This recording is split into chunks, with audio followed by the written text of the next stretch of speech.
અમરેલીના ward number 4 ખાતે Ayushman Bharat card તથા રેશન કાર્ડ કેવાયસી કેમ્પનું આયોજન કરવામાં આવેલું હતું।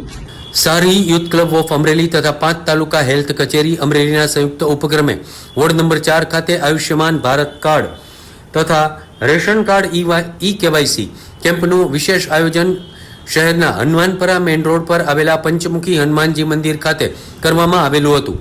આયુષ્યમાન ભારત કાર્ડ બનાવવું અને અપડેટ કરાવવું, રેશન કાર્ડની કેવાયસી પ્રક્રિયા પૂર્ણ કરવી જેવી સુવિધાઓ આપવામાં આવેલી હતી। આયોજનનો હેતુ છે કે તમામ નાગરિકોને સરળતાથી આ લાભો મળે અને કોઈને પણ આરોગ્ય અને રેશન લાભ માટે મુશ્કેલી ન ઉત્પન્ન થાય। કેમ્પમાં અરુણાબેન બામણિયા, દીપકભાઈ બામરોલિયા સહિત સારી યુથ ક્લબના કાર્યકરો ઉપસ્થિત રહેલા હતા।